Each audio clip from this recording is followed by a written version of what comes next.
What's up, YouTube? It's your man A-Rock coming at you way too real. Just giving you the results of UFC 148, Sonnen and Silva Part 2. And I just got to say that I witnessed a great fight there. And, man, just real quick, I just want to go off and tell you what my thoughts are on Anderson Silva. First and foremost, I'm a sports fan. I like basketball, I like MMA, I like football, baseball. You know, I like all sports. And I don't like a dominant dude. I never liked a dominant dude. I didn't like Mike in the 80s and 90s. You know, I mean, I would be a fool to say that, you know, I don't love Michael Jordan, but I didn't like Michael Jordan dominating the sport back then.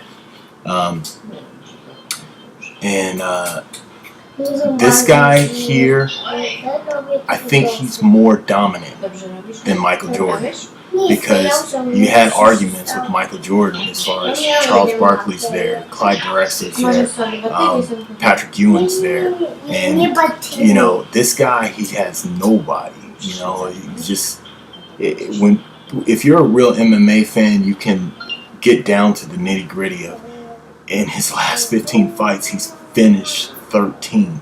I mean, that's unprecedented. That's like, that's crazy. You know what I mean?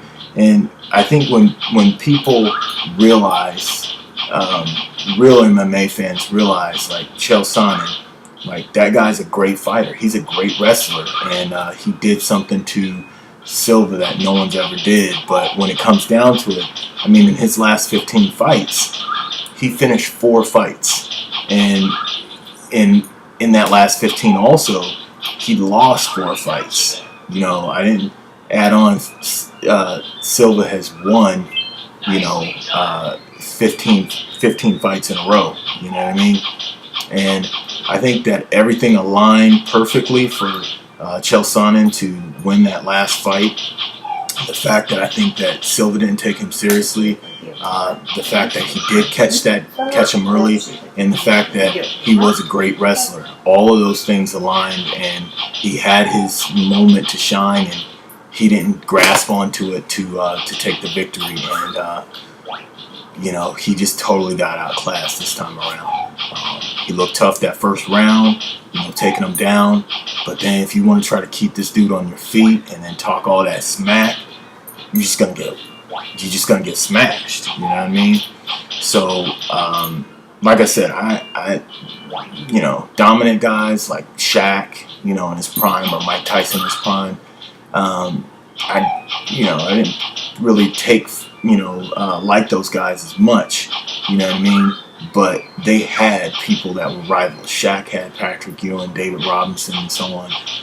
Sure, he was better than these guys, but he had them as a rival. Mike Tyson and Lennox and Holyfield, these guys, he wasn't just like the best guy, period. You know what I mean? There was guys around there that was like, hey, Silva, he doesn't have nobody around him. And I guess, you know, when you're saying you got to go up, you got to go down in weight, I mean, to me, it's totally unfair. I mean, first off, GSP, there's no chance. There's no chance that this guy could beat Silva. There's no way. The best thing for GSP to do is to continue to hold out, because obviously Silva will get older and he'll be able to, you know, beat him when he gets older, when Silva gets older in that super fight. But and as far as Bones Jones, I mean, here's the thing: Bones Jones is a heavyweight. Like, let's be clear about that. He's a heavyweight, and I mean, people forget that Alistair Overeem was a light heavyweight, and he's bulked up to like 280 or something like that.